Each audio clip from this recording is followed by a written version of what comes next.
আসসালামু আলাইকুম শিক্ষার্থীবৃন্দরা, তোমরা সবাই কেমন আছো? নিশ্চয়ই ভালো আছো।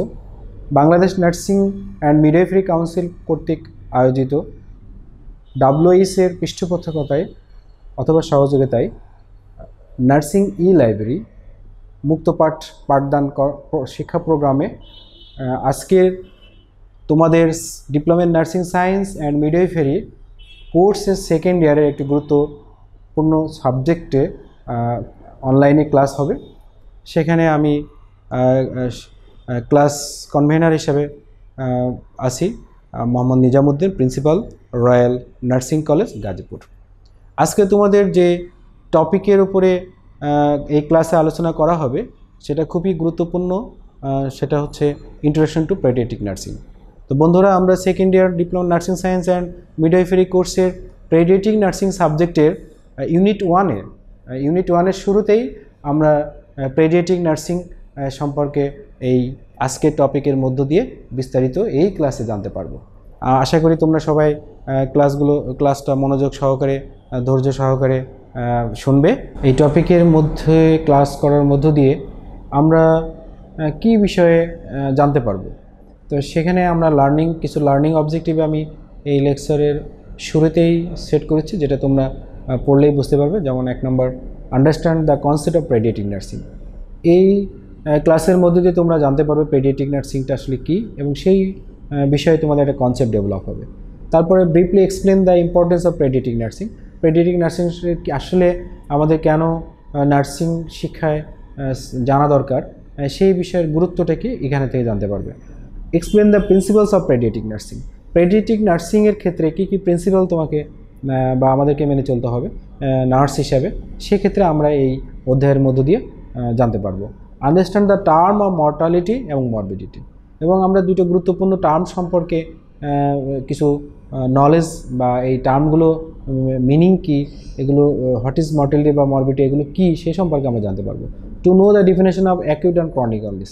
আরেকটা গুরুত্বপূর্ণ টার্ম মেডিকেল ক্ষেত্রে খুব ইউজেবল, যেমন অ্যাকিউট অ্যান্ড ক্রনিক ইলনেস, সেই সম্পর্কে আমরা তাদের ডেফিনেশন বা what is acute chronic illness সেটাও সম্পর্কে আমরা বিস্তারিত জানতে পারবো। Understand who is pediatric nurse. এছাড়াও আমরা জানতে পারবো যে আসলে কি pediatric nurse, role and response of paediatric nurse, এবং পেডিয়াট্রিক নার্সের ক্ষেত্রে রোল এবং রেসপন্সিবিলিটি কী হয়ে থাকে।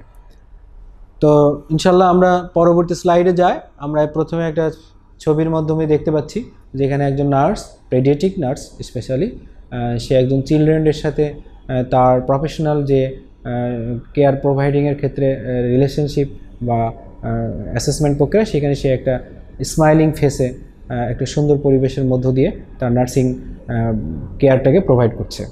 তো আমরা এই ছবি দিয়ে বুঝতে পারলাম। এখন আমরা পেডিয়াট্রিক নার্সিং সম্পর্কে কিছুটা কনসেপ্ট নিতে চাই, তাই কীভাবে নেব?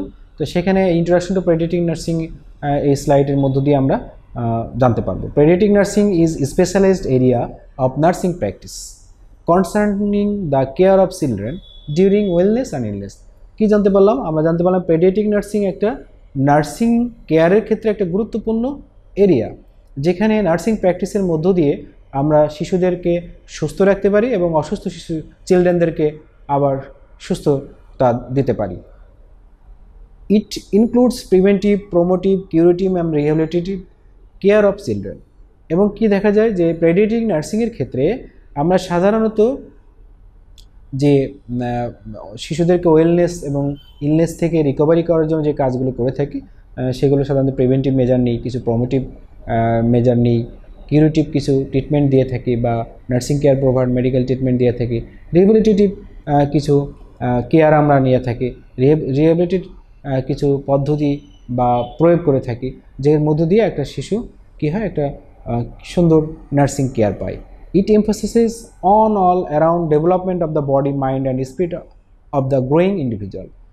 এবং কী হয়, পেডিয়াট্রিক নার্সিংয়ের প্র্যাকটিসের মধ্য দিয়ে একটা চিলড্রেন সে মানসিকভাবে এবং দৈহিকভাবে বিকাশ এবং ডেভেলপমেন্ট সাধিত হয়। তাহলে কী হলো যে পেডিয়াট্রিক নার্সিং এমন একটা নার্সিং যেটার মধ্য দিয়ে যে পেডিয়াট্রিক সেবার মধ্য নার্সিং সেবার মধ্য দিয়ে একটা শিশু সুন্দরভাবে তার মন বিকশিত হতে পারে এবং তার নর্মাল যে ডেভেলপমেন্ট সেটাও সুন্দরভাবে হয়ে থাকে। Paediatric nursing involve in giving assistance. তা এখন পেডিয়াট্রিক নার্স কী করে, যে পেডিয়াট্রিক নার্সিংয়ের মধ্য দিয়ে এই শিশুর মাইন্ড বা মনের যে বিকাশ সাধন এবং তার যে নর্মাল গ্রোথ অ্যান্ড ডেভেলপমেন্ট হয়, সেক্ষেত্রে তার এই গ্রোথ অ্যান্ড ডেভেলপমেন্ট এবং মনের যে বিকাশ সাধন হয় সেখানে গুরুত্বপূর্ণ অ্যাসিস্ট্যান্ট হিসাবে সহযোগিতা বা সাহায্য করে থাকে। Care and support to the growing and development children to achieve their individual potential for functioning with capacity. আর একটি কী হয়, যে পেডিয়াট্রিক নার্সিংয়ে যে কেয়ারগুলো একজন চিলড্রেন পেডিয়াট্রিক নার্সিংয়ের মধ্য দিয়ে নার্সের কাছ থেকে পেয়ে থাকে, সেগুলো দিয়ে তার যে পোটেনশিয়ালিটি এবং তার যে ক্যাপাসিটি এবং নর্মাল যে ফাংশনিং তার যে ক্যাপাসিটি, সেই ক্যাপাসিটিটা বৃদ্ধি পায়। এখানে আমি আরেকভাবে একটু খুব শর্টলি এক কথায় ইন্ট্রোডাকশন টু পেডিয়াট্রিক নার্সিংয়ের কনসেপ্টে দেওয়ার চেষ্টা করছি। দ্বিতীয় সেন্টেন্সটা আমরা, দ্বিতীয় প্যারাটায় আমরা যে দেখি, paediatric nursing provide care to children and adolescents in all aspect of their growth and wellbeing. একটা চিলড্রেনকে তার নর্মাল গ্রোথ এবং সুস্থতার জন্য যে ধরনের কেয়ার প্রোভাইড করা দরকার, পেডিয়াট্রিক নার্সিংয়ের মধ্য দিয়ে আমরা সেটা করতে পারি। তাহলে শিক্ষার্থীরা, তোমরা এখানে অবশ্যই পেডিয়াট্রিক নার্সিং সম্পর্কে এই ইন্ট্রোডাকশনের মধ্য দিয়ে একটা কনসেপ্ট পেলে। এখন আমরা জানার চেষ্টা করব যে পেডিয়াট্রিক নার্সিংয়ের আসলে গুরুত্বপূর্ণ দিক কী, বিষয়গুলো কী, কেন পেডিয়াট্রিক নার্সিং গুরুত্বপূর্ণ। তো আমরা দেখি, in addition to caring for patients with injuries and illness, pediatric nurse spend a significant amount of time for providing different care, educating parents and other caregivers about how to care for their children and protect children's health. কি দেখলাম যে paediatric নার্সিংয়ের মধ্য দিয়ে আমরা কি করতে পারি, আমাদের যে চিলড্রেনগুলো ইনজুরিজ হয়, অসুস্থ হয়, সেক্ষেত্রে পেডিয়াট্রিক নার্স তার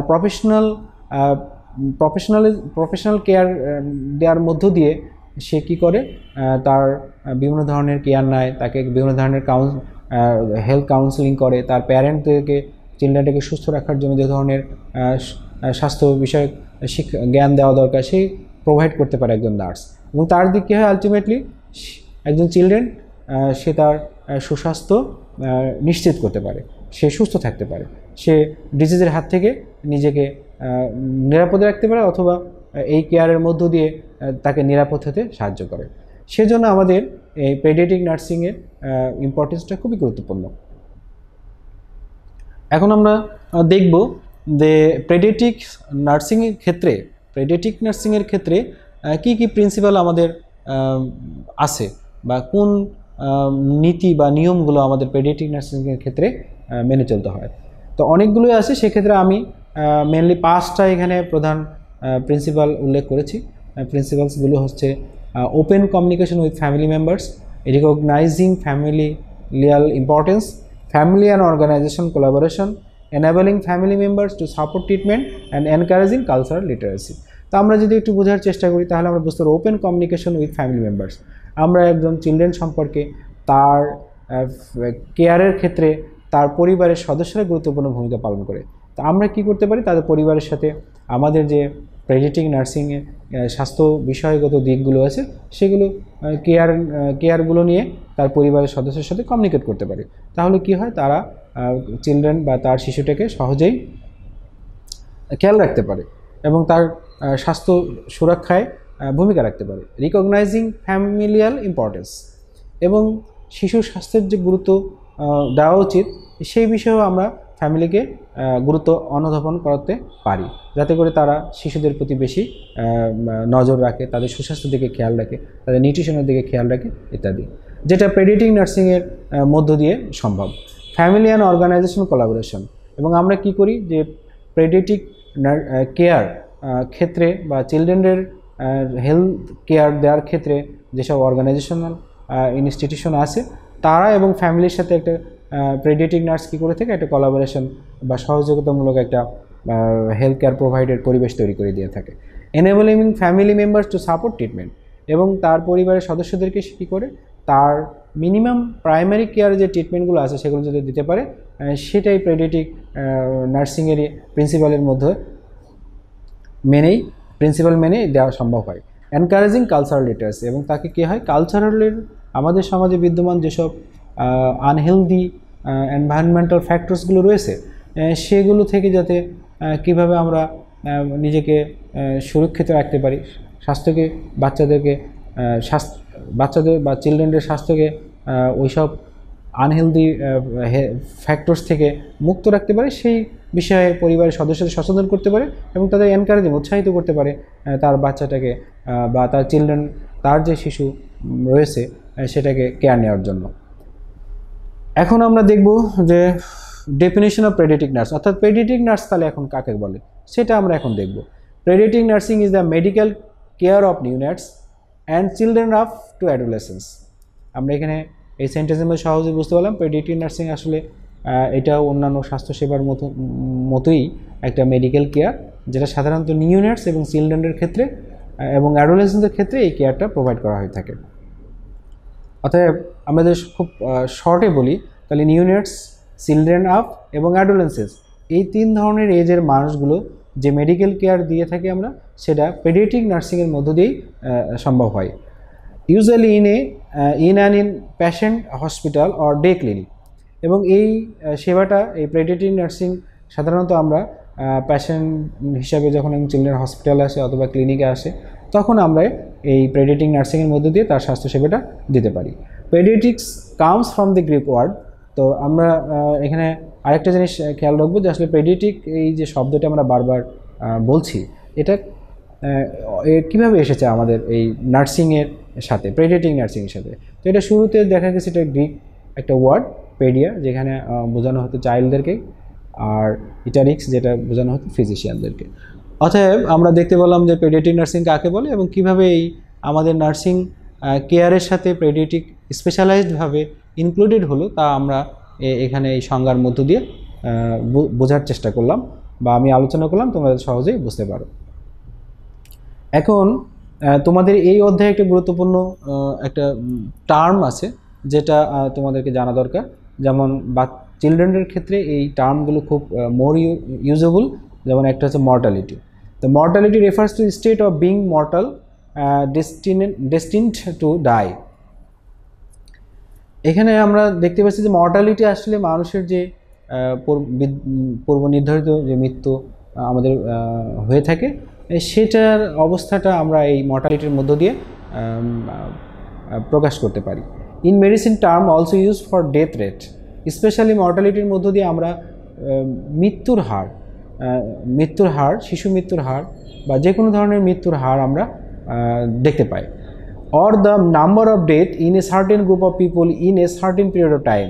এবং এখানে কি দেখা যায় যে একটা নির্দিষ্ট সময়ে একটা নির্দিষ্ট এরিয়া কতজন মানুষ মারা গেল, তার হার কত, সেই ক্যালকুলেশনটা আমরা মর্টালিটির মধ্য দিয়ে বের করতে পারি এবং সহজে উপস্থাপন করতে পারি।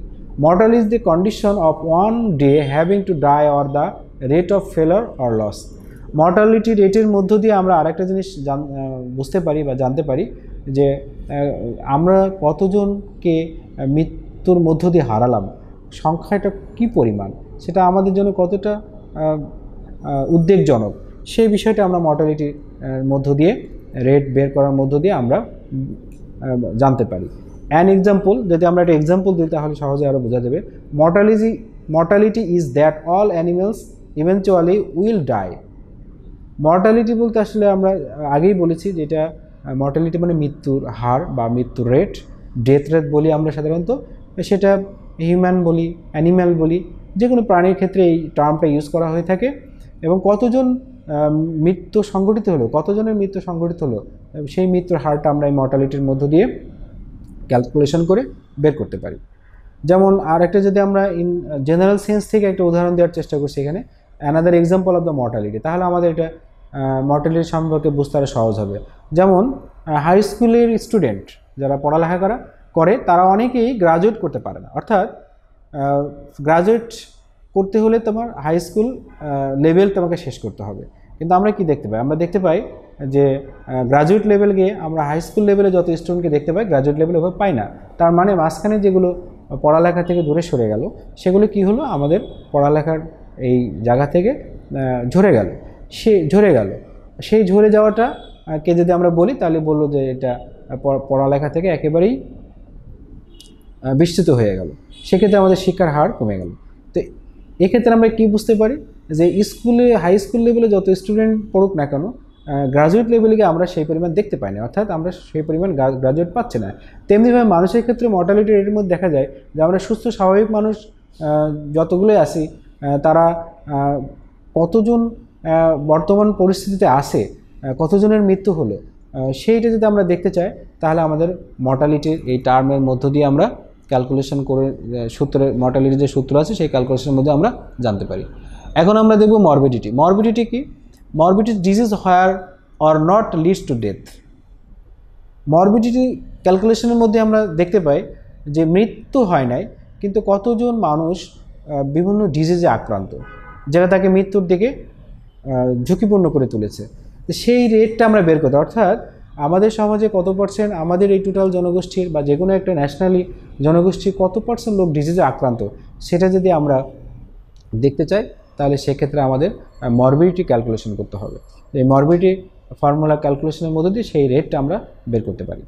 এখানে আরেকটা টার্ম হিসাবে মরবিডিটির ব্যাখ্যা দেওয়া হয়েছে যে morbidity is a term use to describe how often A disease ochre in a specific area or is a term used to describe a focus on death.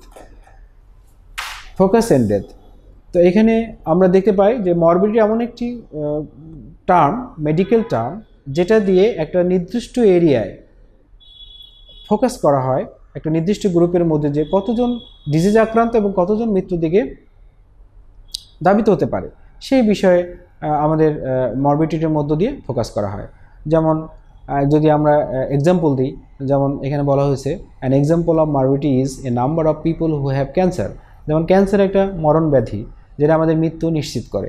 তো কতজন মানুষের ক্যান্সার হয়েছে যারা এখনও মৃত্যুবরণ করে নাই, এবং এই ক্যান্সার আক্রান্তর ভিতরে এমন একটা ডিজিজ যে আক্রান্ত হলে আর মৃত্যুবরণ করে না। আমরা যদি এভাবে ক্যান্সার কতজন মানুষের হয়েছে এটা যদি ফাইন্ড আউট করতে চাই তাহলে আমাদের এই মরবিডিটি ফর্মুলার হেল্প নিতে হবে, কারণ মরবিডিটি একমাত্র ডিজিজে অ্যাফেক্টেড পিপলদেরকে ফর্মুলার মাধ্যম দিয়ে পার্সেন্টেজ সংখ্যায় বের করা সম্ভব হয়। তাহলে আমরা বুঝতে পারবো যে ক্যান্সারে আমাদের আগামীতে কতজন মানুষ মারা যেতে পারে, সেই ঝুঁকিটা আমরা এই মরবিডিটি ক্যালকুলেশনের মধ্য দিয়ে জানতে পারি। An example of morbidity is a focus on death. আসলে মরবিডিটি সাধারণত ডেথকেই ফোকাস করে, মৃত্যুর যে ঝুঁকিটাকেই যে আমাদের সামনে ফোকাস করে। তো আমরা সাধারণত এই যে মর্টালিটি এবং মরবিডিটি সম্পর্কে এই স্লাইডে জানার চেষ্টা করলাম, এটা আসলে কি হয়, আমাদের মেডিকেল সায়েন্সে কিসের ব্যবহার। এটা সাধারণত একটা দেশের জনগণের হেলথ স্ট্যাটাস, বর্তমান স্বাস্থ্যের অবস্থাটা কেমন, সেটা আমরা এই দুইটা ক্যালকুলেশনের মধ্য দিয়ে বুঝতে পারি। এবং সেক্ষেত্রে আমাদের যারা হেলথ প্রোভাইডার আছে, হেলথ পলিসি মেকার আছে, তাদের সহজ হয়। স্পেশালি চিলড্রেনের ক্ষেত্রে যদি আমরা মর্টালিটি মরবিডিটিটা নির্ধারণ করতে পারি, ফাইন্ড আউট করতে পারি, তাহলে পরে আমাদের সুবিধা হয় যে চিলড্রেনদের কোন ধরনের কেয়ার নিলে তারা আর এই মৃত্যু ঝুঁকির দিকে যাবে না, এবং বিভিন্ন ধরনের ডিজিজ কীভাবে থেকে তাদেরকে রক্ষা করা যায়। এখন আমরা দেখব what is the leading cause of morbidity and mortality. তো এই যে মরবিডিটি এবং মর্টালিটি আমরা ডেফিনেশনের মধ্যে কিছুটা নলেজ নেওয়ার চেষ্টা করলাম। তো আমাদের দেশে কোন ধরনের ডিজিজ বেশি অ্যাফেক্টেড হয় বা মরবিডিটি মধ্যে আমরা বুঝতে পারি মরবিডিটির সংখ্যা বৃদ্ধি করে সেটা, আর মর্টালিটির সংখ্যা বৃদ্ধি করে সেটা এখানে কিছু আমাদের তথ্য দেওয়া হয়েছে, যেমন heart disease, cancer, chronic lower respiratory disease, stroke, হ্যাঁ, অ্যালজেইমার্স ডিজিজ, তারপরে deterioration condition that can occur in a medial or old age due to generalize generation brain, diabetes mellitus, pneumonia, influenza, kidney disease ইত্যাদি। এইসব disease আমাদেরকে কী করে, যে আমাদের দেখা যায় যে মরবিডিটি এবং মর্টালিটি রেটটাকে বৃদ্ধি করে দেয়। এখন আমরা আরেকটা গুরুত্বপূর্ণ টার্ম সম্পর্কে জানবো যে অ্যাকিউট ইলনেস কাকে বলে এবং ক্রনিক ইলনেস কাকে বলে। তো প্রথমে আমরা দেখি যে অ্যাকিউট ইলনেস কাকে বলে। Acute condition are severe and sudden in onsets and last a short time. এক্ষেত্রে আমরা কি দেখতে পাই যে একটা ডিজিজের সিভিয়ারিটি কেমন এবং তার অনসেটটা কেমন, সেটা তীব্রতা, সেই ডিজিজের অ্যাফেক্টেড তীব্রতাটা কেমন, তা আমরা অ্যাকুট ইলনেসের মধ্য দিয়ে আমরা বুঝতে পারি। তো সাধারণত অ্যাকুট ইলনেসটা যেটা হয় সেটা দেয় শর্ট টাইম থাকে এবং সেক্ষেত্রে কিছুদিন, ফিউ ডেজ এটি স্টে করে এবং অথবা এক সপ্তাহ এই ধরনের যে রোগের যে অ্যাফেক্টেড কমপ্লিকেশন সেটা সাস্টেন করে। This could describe anything from broken বোন অর অ্যাজমাটাক। যেমন আমরা দেখি যে আমাদের হঠাৎ করে কোনো অ্যাক্সিডেন্টে হোক বা কোনো ট্রমার কারণে হোক ব্রোকেন বোন হয়ে যায়, হাড় ভেঙে যায়, সেক্ষেত্রে আমরা এটাকে অ্যাকিউট ইলনেসে বলতে পারি। তো sub example of acute illness or acute condition যেমন অ্যাজমা অ্যাটাক, ব্রোকেন বোন, bronchitis, burn, common cold, flu, heart attack, pneumonia, এই ডিজিজের ক্ষেত্রে আমরা এই অ্যাকিউট ইলনেসটাকে দেখতে পাই এবং অ্যাকিউট ইলনেস হিসাবে এই ডিজিজের ক্ষেত্রে আমরা এর সাডেন অনসেটটা বুঝতে পারি। Chronic illness, a chronic condition develops slowly and may worsen over an extended period of time, months to years, and also by contrast is a long development symptoms such as osteoporosis, asthma. Note that osteoporosis, a chronic condition, may cause a broken bone and acute condition. Acute কন্ডিশনে আমরা কি দেখতে পেলাম যে এটা suddenly start হয় এবং onset হয় খুব শর্ট টাইম। আর ক্রনিকের ক্ষেত্রে দেখা যায় যে এটা লং টাইম ধরে এই ডিজিজ কন্টিনিউ করে, সেক্ষেত্রে মান্থ হতে পারে, ইয়ার হতে পারে। অর্থাৎ একটা ডিজিজের যখন ডিউরেশন বেড়ে যায়, লং টাইম আমাদের মধ্যে বিদ্যমান থাকে, তখন সেই কন্ডিশনটাকে আমরা বলি ক্রনিক ইলনেস।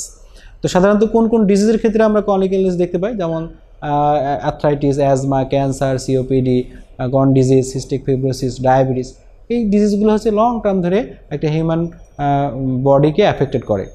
তো সেই জন্য এর ডিউরেশন এবং অনসেটের উপর এবং সিভিয়ারিটির উপর ভিত্তি করে একটা ডিজিজের দুই ভাগে ভাগ করা যায়। যেটা লং টাইম ধরে কন্টিনিউ করে সেটার নাম হচ্ছে ক্রনিক ইলনেস, বা ক্রনিক ইলনেসে অন্তর্ভুক্ত করতে পারে যেটা শর্ট টাইম বা সাডেন অনসেট হয়, সেটাকে আমরা অ্যাকিউট ইলনেস হিসাবে চিহ্নিত করি।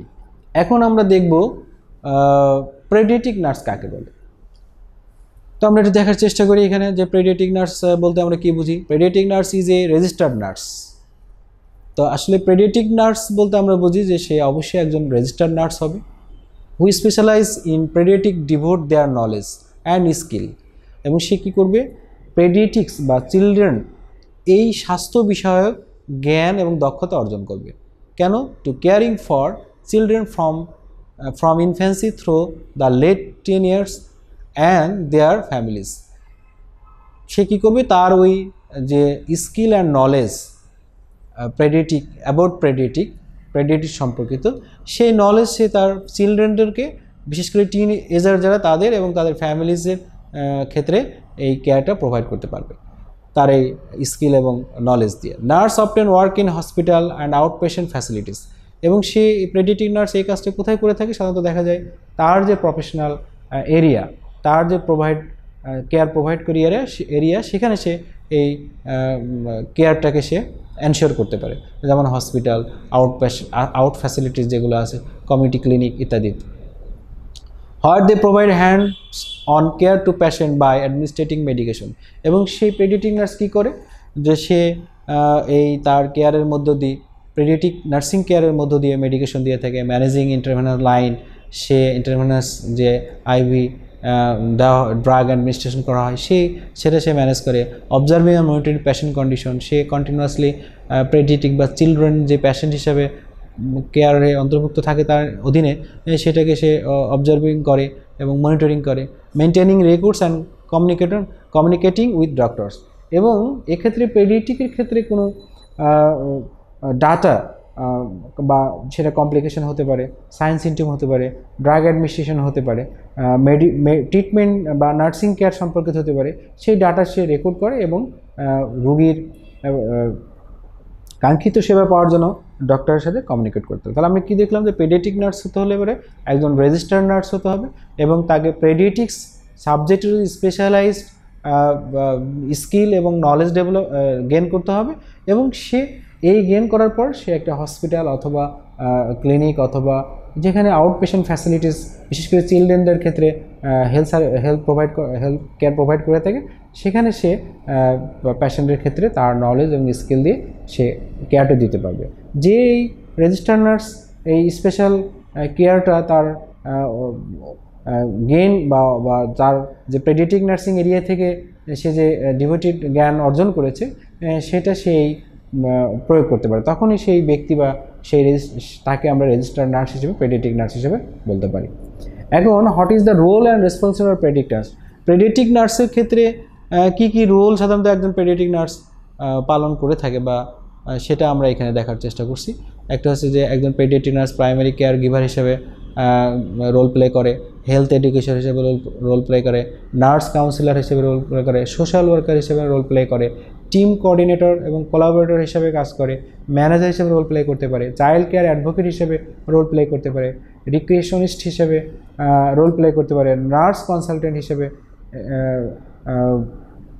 রোল প্লে করে, এবং স্পেশালি সে পেডিয়াট্রিক এরিয়াতে যে প্ল্যান হয়, রিসার্চ হয় প্রফেশনাল ডেভেলপমেন্টের জন্য, কেয়ার ডেভেলপমেন্টের জন্য, সেখানেও সে রিসার্চার হিসেবে কাজ করতে পারে। এখন আমরা দেখব যে আসলে রেসপন্সিবিলিটি কি একজন পেডিয়াট্রিক নার্স। রেসপন্সিবিলিটি আমরা যদি দেখি, প্রথমে দেখি assessing and planning nursing care requirement. Nursing care দেওয়ার জন্য যেসব রিকোয়ারমেন্ট প্রয়োজন সেই বিষয়ে সে প্রথমে অ্যাসেস করে এবং সে তার প্ল্যান তৈরি করে। সেই কাজটা তার একটা দায়িত্বের মধ্যে পড়ে। Providing care before and after operation, say paediatric বা চিলড্রেনদেরকে বা তার হসপিটাল এরিয়াতে কেয়ার দেওয়ার পরে আগে সে তার প্ল্যান সেট করে নিতে পারে according to nursing care plan, যে আমি অপারেশনের আগে কি করব, পরে কি করব, সেইটা সে করে থাকে বা প্রোভাইড করে থাকে। Monitoring and administering medication, injection and intravenous infusion and other treatment, সে তার রুটিন যে পেডিয়াট্রিক রিলেটেড কেয়ার সেটা সে করে থাকে, যেমন মনিটরিং করে থাকে, পেডিয়াট্রিক হেলথ মনিটরিং করে থাকে, অ্যাডমিনিস্ট্রেটিং বিভিন্ন ড্রাগ ইন্ট্রোডিউস করে থাকে, ইনজেকশন দিয়ে থাকে, ইন্টারভেনাস ইনফিউশন দিয়ে থাকে, ইত্যাদি ইত্যাদি। Operate medical equipment during nursing procedure, সে যখন nursing care patient bedside care দিয়ে থাকে তখন কীভাবে সে মেডিকেল ইকুইপমেন্ট অপারেট করবে সেই বিষয়ে সে জ্ঞান অর্জন করে এবং সেই ধরনের অ্যাকর্ডিং টু সায়েন্টিফিক বেসিস সে প্রসিডিওরগুলো ইন্ট্রোডিউস করে থাকে। Provide support and education to the child, এবং সে কী করে আলটিমেটলি যে একটা চাইল্ডকে তার ট্রিটমেন্ট বা তার যে কেয়ার প্রয়োজন সেই কেয়ার সম্পর্কে সাপোর্ট করতে পারে এবং তাকে স্বাস্থ্য কেয়ার সম্পর্কে কিছু হেলথ এডুকেশন জ্ঞানও প্রদান করতে পারে, যাতে বাচ্চা বা ওই চিলড্রেন অথবা ওই অ্যাডোলেসেন্স এই কেয়ারে স্বতঃস্ফূর্তভাবে অংশগ্রহণ করতে পারে তার কেয়ারটা নেওয়ার জন্য। Taking sample from patient and monitoring their pulse, temperature and blood pressure, সে কিছু রুটিন কাজ করে থাকে, যেমন যে চিলড্রেন বা অ্যাডোলেসেন্স পেশেন্ট হিসেবে ওই পেডিয়াট্রিক নার্সের অধীনে কেয়ার নিচ্ছে, তার পালস রেট কত, টেম্পারেচার কি, ব্লাড প্রেশার, এগুলো মেজার করতে পারে, রেকর্ড রাখতে পারে। Checking on the condition of the patient, এবং সে কী করতে পারে ফ্রিকুয়েন্টলি পেশেন্টের ডিউরিং ট্রিটমেন্ট পিরিয়ড তার যে প্রোগ্রেস সেই বিষয়ে চেক করতে পারে, এবং কোনো ডিটোরেশন হলে সেটাও সে রেকর্ড করে রাখতে পারে। Paediatric nurse plan and provide medical and nursing care to the patient in hospital, at home or in other setting who are suffering illness and disease. এছাড়াও পেডিয়াট্রিক নার্স একটা প্ল্যান পরিকল্পনা তৈরি করতে পারে। কী পরিকল্পনা? যে সে কীভাবে হসপিটালে অথবা হোমে অথবা অন্য কোনো আদার্স হেলথ কেয়ার প্রোভাইডার যে ফ্যাসিলিটিস সেটিংসগুলো আছে, যেমন ক্লিনিক, তারপরে কমিউনিটি নার্সিং, সেগুলোর মধ্য দিয়ে কীভাবে ইলনেস এবং ডিজিজে যারা আক্রান্ত চিলড্রেন বা অ্যাডোলেসেন্সে তাদের কীভাবে কেয়ার, নার্সিং কেয়ার নিশ্চিত করা যায় সেই বিষয়ে সে তার প্ল্যান এবং নার্সিং কেয়ার সেট করতে পারে, যেটা তার রেসপন্সিবিলিটির অন্তর্ভুক্ত। শিক্ষার্থীবৃন্দ, আমরা এ পর্যায়ে ইন্ট্রোডাকশন টু পেডিয়াট্রিক নার্সিং যে আজকে নির্ধারিত টপিক, সেই টপিকের নির্ধারিত ক্লাসের শেষ পর্বে আমরা চলে এসেছি। এই শেষ পর্বে এসে আমি আবারও তোমাদেরকে একটু রিভিউ করাতে চাই যে আসলে ইন্ট্রোডাকশন টু পেডিয়াট্রিক নার্সিংয়ের মধ্যে আমরা কী কী জানতে পারলাম। আমরা মেনলি জানতে পারলাম যে পেডিয়াট্রিক নার্সিংটা আসলে কী, তারপরে তার সেই সম্পর্কে একটা কনসেপ্ট আমরা নিতে পারলাম এখান থেকে এই আলোচনার মধ্যে। তারপরে আমরা জানলাম যে অ্যাকিউট ইলনেস কী, ক্রনিক ইলনেস কী, কাকে বলে, কোন ধরনের ডিজিজগুলো অ্যাকিউট ইলনেসের অন্তর্ভুক্ত হয়, কোন কোন ডিজিজগুলো ক্রনিক ইলনেস হিসেবে আমরা ধরে থাকি। তারপর আমরা মরবিডিটি মর্টালিটি সম্পর্কে জানলাম। আমরা জানলাম পেডিয়াট্রিক নার্সকে, পেডিয়াট্রিক নার্সিং কাকে বলে, পেডিয়াট্রিক নার্সিংয়ের রোল কী, তার রেসপন্সিবিলিটি কী ইত্যাদি। তো বন্ধুরা, আমরা চেষ্টা করলাম যে এই ইন্ট্রোডাকশন টু পেডিয়াট্রিক নার্সিংয়ের টপিকের মধ্য দিয়ে তোমাদেরকে পেডিয়াট্রিক নার্সিংয়ের বিষয়ে একটা কনসেপ্ট ডেভেলপ করার জন্য। আশা করি, আমার মনে হয় যে তোমাদের এই আলোচনার মধ্য দিয়ে কিছুটা হলেও সেক্ষেত্রে সহায়ক ভূমিকা পালন করতে পেরেছি।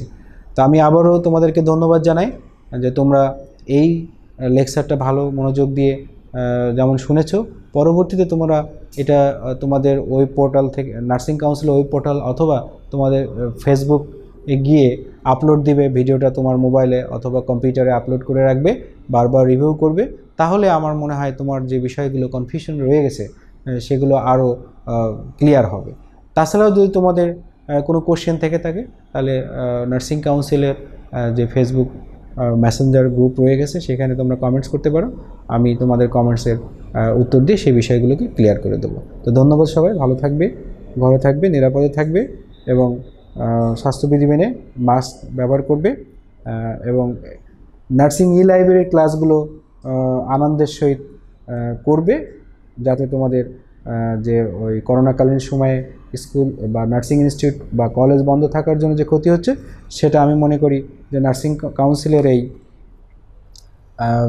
উদ্যোগের মধ্য দিয়ে কিছুটা হলেও তোমাদের সেই ক্ষতি পুষিয়ে নিতে সক্ষম হবে। সবাই ভালো থাকবে, ধন্যবাদ, আসসালামু আলাইকুম।